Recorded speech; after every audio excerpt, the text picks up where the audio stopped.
JBNN will keep you informed. I am Michelle Jones, and in the news, 1 killed, 4 injured in St. Mary crash. 5 people were injured, 1 fatally, in a 2-vehicle crash along the Storetown Main Road in St. Mary this morning. The victim has been identified as 29-year-old Sidney Condopper of Highgate in the parish. The 4 other people who were seriously injured were taken to the St. Anne's Regional Hospital. The incident happened about 7 o'clock. The crash involved a taxi with passengers aboard and a Toyota Hiace bus. The impact of the collision caused the taxi to run off the roadway and crash into a ditch. The injured persons had to be cut from the damaged vehicle by firefighters who responded to the incident. The police also came to the scene. Pedal cyclist dies in bog walk collision. The police in St. Catherine are probing the circumstances surrounding the death of a pedal cyclist along the Knowles Main Road in Bog Walk. He has only been identified as tall man. The police report that about 7 p.m. on Saturday, the man left an establishment and rode onto the roadway. While traveling along the road, he collided with a Toyota motor truck. He succumbed to his injuries. The cause of the incident is still under investigation. Gas station office manager charged for $2 million larceny. A 30-year-old gas station office manager in Spanish Town, St. Catherine, was charged with larceny as a servant in connection to a missing $2,535,520 from the business's account. Charged is 30-year-old Sasha Gailey of Portmore, St. Catherine. She was charged in connection with 2 separate incidents at the gas station between November 2022 and February 2023. Reports from the Spanish Town Police are that the complainant conducted an audit of his business account to which Lee had access. The complainant discovered that the money was missing from the account. Lee was confronted and admitted to taking the money. She was later arrested and subsequently charged. Her court date is being finalized. Man out on bail for murder. Murdered in Westmoreland, house set ablaze. A man was shot dead and his house set on fire in Belvedere District in Bethel Town, Westmoreland, Sunday morning. He has been identified as Adrian Smith, a 33-year-old farmer. Police have confirmed that Smith was reported on condition of bail at the Bethel Town Police Station for the murder of a man committed in Lilliput, St. James in 2020. It was reported that around 12:18 a.m., residents heard loud explosions and subsequently saw fire coming from Smith's house and contacted the police. On arrival, lawmen saw one apartment concrete structure on fire. A unit from the Montego Bay Fire Department extinguished the fire, but the house and its contents were completely destroyed. Police said Smith's body was later discovered lying on the floor on its right side under a bed, with gunshot wounds to his head and his body slightly burnt but recognizable. The body was transported to the Savlamar Hospital, where it was pronounced dead. Police, upon processing the scene, found 6 9mm spent casings. No motive has been established for the killing. Trelawney records first murder for 2023. Trelawney on Sunday recorded his first murder for 2023, following the shooting death of a man in the town of Duncans. The identity of the deceased has not yet been ascertained. The parish ended last year with 31 murders. Sunday morning's killing was the first recorded in the parish since November 2022. Skeletal remains found in St. Elizabeth. The skeletal remains of a man were found in Flaggerman District in St. Elizabeth on Saturday. The remains are believed to be that of Chase Parchment, a 34-year-old farmer from Flaggerman. Parchment had been reported missing to the police from January 2, 2023. Reports indicate that around 5 p.m. yesterday, a resident discovered the body in bushes in the rural district and called the police. Lawmen, upon arriving, saw the body clad in blue jeans, a grey hoodie, and a black pair of shoes. Police said a grey backpack containing clothing and an electoral ID belonging to the suspected victim was found at the scene. The scene was processed and the remains removed to the morgue. Cops recover more stolen chicken feed, 2 more suspects held. Police said they recovered more bags of chicken feed, which were among 600 stolen, when a truck was hijacked in Old Harbour, St. Catherine on Thursday. The feed, found during a raid by police, complements the more than 400 which were recovered Thursday, when police found the flatbed international truck that was taken from the driver. The police say 2 people were taken into custody for this latest recovery.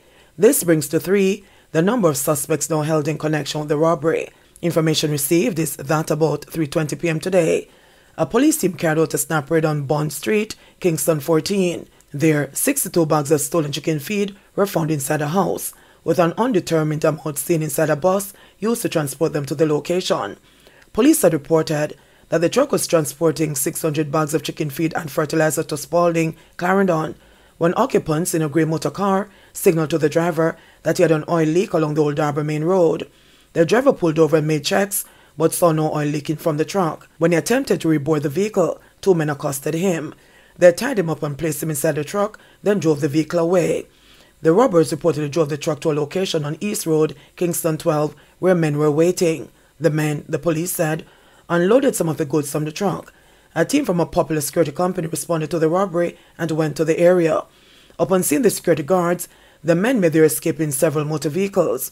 One suspect was held by the security personnel and later handed over to the police. A motor car driven by the suspect was also seized. Police said to recover the truck around 7:45 p.m. on a football field in the same community with 442 bags of feed and fertilizer. Valentine's Day killer arrested and charged. Detectives attached to the Meppen police arrested and charged a 20-year-old man in connection with the murder of 27-year-old Keith McIntosh in the parish on Tuesday, February 14. Charges Romeo Fullerton of Joran Avenue, Effortville, Clarendon. Reports are that about 8:30 p.m. McIntosh was at his stall when Fullerton and another man approached him and attempted to rob him. During the altercation, Fullerton allegedly brandished a handgun from a bag and opened gunfire hitting McIntosh in his forehead and chest. He was taken to hospital where he was pronounced dead. Investigations led to the arrest of Fullerton, who was subsequently charged with murder, possession of prohibited weapon, possession of ammunition, robbery with aggravation, and the use of a prohibited weapon to commit a felony. His court date is being finalized. 400 people to receive grants to offset land registration cost. Approximately 400 Jamaicans will benefit from a $30 million grant to offset the land survey costs associated with registering a parcel of land with the National Land Agency, NLA.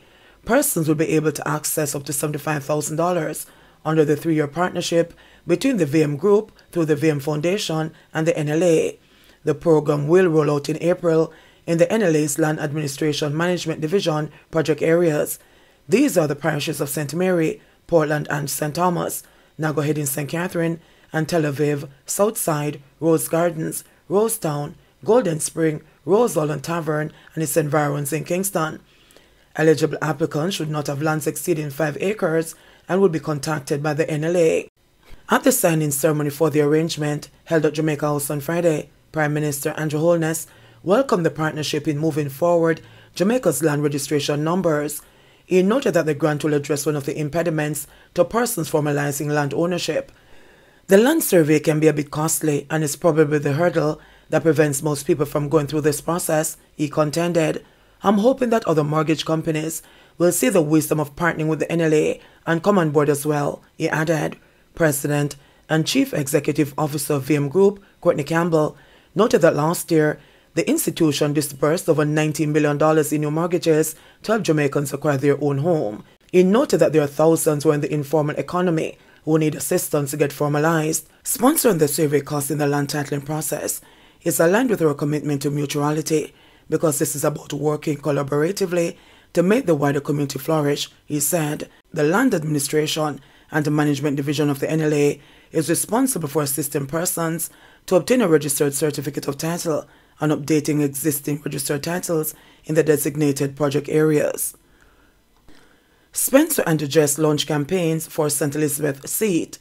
Chairman of the People's National Party Region 5, Karen Spencer, and the lawyer Zalika Jess have intensified their campaigns to represent the opposition party in St. Elizabeth Northeastern at the next parliamentary election.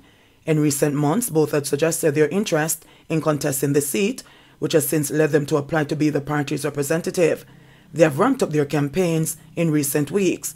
I can confirm that I have submitted an application to represent the party in that seat, Jess said last week. When contacted, Spencer was hesitant to confirm that he had applied. However, up to the February 6th deadline for applications to be submitted, Jess and Spencer had applied to represent the PMP in St. Elizabeth Northeastern. In January, after 2 sitting PMP councillors, Everton Fisher and Audie Myers, said that they had thrown their weight behind Jess, Spencer claimed that he has the overwhelming support of comrades in St. Elizabeth Northeastern. The delegates of the constituency have been asking me to be their standard bearer again, and I've been listening to them and I'm internalizing it in my mind, Spencer had said. Jess said that she's surprised at the overwhelming support she has been receiving since she started her campaign in the constituency. I certainly did not expect this kind of support, and so very quickly at that. It has really been phenomenal. It has been a very warm reception, she said. Jess, who lost to the ruling Jamaica Labour Party's giant Mike Henry in the 2020 parliamentary election in central Clarendon, said she is not seeking to bring disunity among comrades. On my part, I think my actions would have demonstrated that, notwithstanding the results of any particular event, there certainly will be no disruption, she said. Long considered a stronghold of the PNP, St. Elizabeth North Eastern was lost to the ruling Jamaica Labour Party's Delroy Slowly in 2020 among the shock results of that election, which the JLP won by a landslide. Jess said the constituency wants a fresh start, apparently in relation to Karen Spencer, who won St. Elizabeth North Eastern for the PNP in 2007. Spencer was forced to walk away from competitive politics in the build-up to the 2011 elections following corruption charges, which were eventually dismissed, related to the so-called Cuban light bulb scandal. I was approached by the majority of the leadership within the constituency to represent North East St. Elizabeth as the PNP standard bearer. There were numerous factors that would have led to their decision to engage with me in that respect, and one of those factors was that they felt that I offered a fresh face to the political landscape within the constituency, that my character and really just my personality were suitable for the seat, she said. I'm happy to have accepted the invitation. I'm very humbled to receive the support of the leadership within the constituency, and I'm grateful for all the assistance that they have been given in terms of ensuring that there is victory at the end of this process, she added. 3 men freed of murder after 11 years. Arising from the acquittal last week of 3 men whose murder case had been before the court for 11 years, King's Counsel Peter Champagne is calling for a reliable system to be put in place in instances where police officers need to take statements from critically ill witnesses and complainants. It is in the interest of justice that a witness be present to corroborate the statement being taken by the police in such cases, especially if the person giving the statement is gravely ill, the attorney said. Accused Alphonso Sargent, Shante Finnekin, and John Finnekin were freed by Justice Leighton Pusey after Champagne and attorney-at-law Samuel Campbell, who represented the men, challenged the authenticity of the statement that was presented, as well as the truthfulness of the police officer who recorded the account of the complainant, who died 5 days after it was given. The lawyers also challenged, during cross-examination, the identification of their clients. Justice Pusey, in handing down his verdict at the end of the trial in the Home Circuit Court, said there was no certainty. Based on a number of issues with the statement, the prosecution had relied on the account of bus conductor Dalton Dennis, who was shot and injured in Golden Spring, St. Andrew in 2011. The statement was given on his hospital bed 7 days after he was shot. It named 4 men, including the 3 accused, as his attackers. Dennis died days later. Champagne said there was no independent witness to verify that when the statement was given, Dennis was in a position to do so. Dennis was shot in the shoulder and other areas of his body and had difficulty breathing, Champagne said. Dennis had said in his statement that the area where the incident took place was well lit. However, the defense called a businessman who lived in the area for decades, and he testified that the lighting there was poor. Champagne pointed out that it came out under cross-examination from one of the policemen who had seen Dennis in hospital that he had a tube in his mouth. It is from those circumstances that doubt was fueled, leaving the trial judge to conclude that the witness was not in a position to give a statement, as the Crown alleged, Champagne said. The outcome of the case has prompted the attorney to make a special appeal for a policy to be put in place as to the taking of such statements, which could assist the prosecution in making a determination on whether to move forward with such cases. It is best practice that the police who take statements from witnesses or complainants who are hospitalized or in serious medical conditions, that in those circumstances there should be an attesting witness, such as a nurse on duty or another police officer, to support or corroborate the fact that the statement was taken and the person was in a condition to give the statement, he said. A number of factors that contributed to the case being delayed for over a decade, including the COVID-19 pandemic, police witnesses resigning from the force and migrating, a change of lawyers, and on one occasion, one of the accused men was diagnosed as unfit to plead. Champagne said the men, who were all from Golden Spring, had consistently maintained their innocence and are now happy to be freed of the charge and be able to move on with their lives. JBN, we keep you informed. Please remember to subscribe, like, share, leave us a comment and click the notification bell to receive our daily news items.